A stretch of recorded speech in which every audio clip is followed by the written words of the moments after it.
Hi అండి, ఇక్కడ chudi point cutting చేస్తుంది మా స్టూడెంట్. చూడండి, మీరు క్లాత్ని ఇలా క్రాస్లో వేసుకోవాలి. ఆ తర్వాత ఇక్కడ కాలు కింది నుంచి మనము మెజర్ చేసుకోవాలండి. చుడీ పాయింట్ కాబట్టి చూడండి, ఇలా చూసుకోవాలి. ఇలా చూసుకుంటేనే మీకు కరెక్ట్ లూజ్ అనేది వస్తుంది. ఇలా చూసుకున్న తర్వాత దాన్ని 2 భాగాలు చేసి ఒక్క ½ ఇంచ్ ఎక్కువ పెట్టుకోండి అంతే.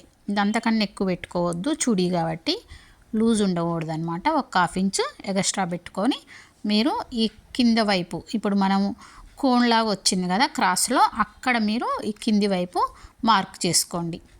అలాగే కుట్టుకి ఒక 3/4 ఇంచు ఎక్స్ట్రా తీసుకోండి, అంటే ఇంకొక లైన్ కొట్టుకోండి. ఓకేనా?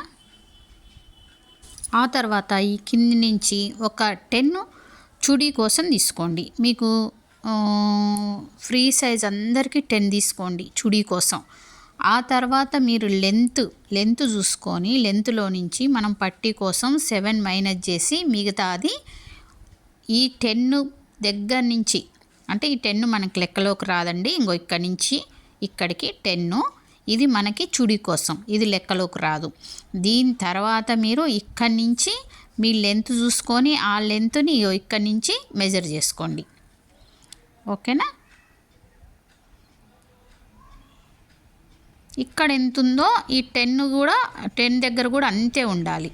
ఆ తర్వాత ఇక్కడి నుంచి మీరు లెంత్ చూసుకోవాలి. లెంత్ చూసుకున్న తర్వాత మీరు 7 మైనస్ చేసి మిగతాది లెంత్ పెట్టేసుకోండి. ఆ తర్వాత మీ కాలు దగ్గర నుంచి మోకాలు వరకు లెంత్ ఎంత ఉందో, పొడవు ఎంత ఉందో చూసుకోండి. పొడవు ఎంత ఉందో చూసుకొని అప్పుడు మోకాల్ని ఇట్లా కాలు మడిచి మీరు మెజర్ చేసుకోవాలి మోకాలు దగ్గర. ఓకేనా? చుడీ పాయింట్కి మెయిన్ కొలత ఇదండి. తప్పకుండా మోకాలు దగ్గర ఎంత లూజ్ ఉందనేది కాలు మడతబెట్టి చూసుకోవాలి. స్ట్రైట్గా చూసుకోవడం వల్ల మీకు కూర్చున్నప్పుడు బిడ్రుగా ఇది టైట్ అయిపోయి పిగులుతుంది అనమాట పాయింట్ అనేది. చూడండి, ఇంకో ఇలా చూసుకోవాలి, కాలు మడతబెట్టి చూసుకోవాలి. చూసుకొని వచ్చిన దాన్ని 2 భాగాలు చేసుకొని మీరు ఒక లూజ్ కోసం ఒక్క ½ ఇంచ్ ఎక్స్ట్రా పెట్టుకోండి. ఓకేనా? అంతకన్నా లూజ్ పెట్టుకోవద్దు. అది కూడా మనకు కాలు దగ్గర నుంచి మోకాల వరకు లెంత్ ఎంత ఉందో చూసుకొని అక్కడ పెట్టుకోండి.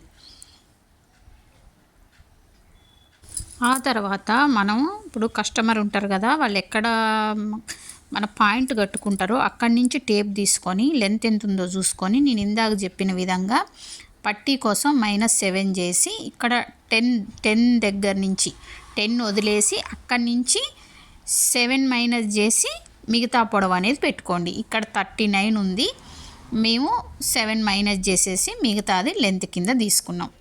ఓకేనా? ఆ తర్వాత ఇక్కడి నుంచి ఇక్కడికి లూజు. ఇప్పుడు ఈ లూజు ఎలా పెట్టుకోవాలి?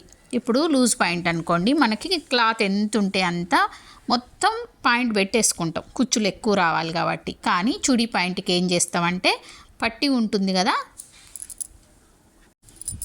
పట్టీ ఎంత ఉందో పట్టీని 4 భాగాలు చేసి ఆ 4వ భాగానికి ఒక 3 ఎక్స్ట్రా తీసుకొని ఇక్కడ మనం ఈ లూజ్ తీసుకుంటాం. ఇక్కడ మనకి చిన్న చిన్న పీసులు అయితే పడతాయండి క్రాస్లో. కొంచెం మందికి క్లాత్ ఒకవేళ తక్కువ ఉంటే పెద్ద పీసులు కూడా పడతాయి. చుడీ పాయింట్కి తప్పకుండా పీసులు పడతాయి. ఓకేనా? ఆ లూజ్ తీసుకోవాలి. మన బెల్ట్ అసలు బెల్ట్ ఎంత తీసుకోవాలో నేను తర్వాత చెప్తా. ఓకేనా? ఇప్పుడైతే చుడీ లూజ్ ఎంత తీసుకోవాలంటే పాయింట్ యొక్క 4వ భాగానికి ఒక 3 ఎక్స్ట్రా తీసుకోవాలి. ఆ తర్వాత కిస్తర్ ఎంత తీసుకోవాలి అంటే హిప్పును కొలుచుకోవాలి. హిప్పు /4, హిప్పును 4 భాగాలు చేస్తే వచ్చిన దాన్ని మనం కిస్తర్ కింద తీసుకోవాలి. ఓకేనా? ఇది కిస్తరు. దీనికి ఏం ప్లస్ చేయాల్సిన అవసరం లేదు, ఎందుకంటే ఆల్రెడీ మనకి పట్టీ ఉంది కాబట్టి పట్టీలో కూడా మనకి 7 వస్తుంది.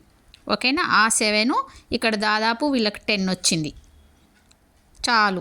ఆ కిస్తరు మనకి ఎక్కువ. ఓకేనా? దీనికోసం మళ్ళీ ప్లస్ చేయాల్సిన అవసరం లేదు. ప్లాజో పాయింట్లో అయితేనే మనం ప్లస్ చేస్తాం.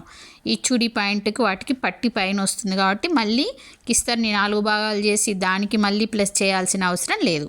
ఓకేనా? ఇప్పుడు ఇక్కడి నుంచి ఇక్కడ మోకాల దగ్గర నుంచి ఇక్కడికి మీరు ఒక లైన్ కొట్టుకోండి. ఇక్కడ మార్కర్ సేమ్ కలర్ ఉంది కాబట్టి సరిగా కనిపించట్లేదు. మీరు కొంచెం జాగ్రత్తగా వింటే నేను చెప్పింది మీకు ఈజీగా అర్థమైపోద్ది. ఓకేనా?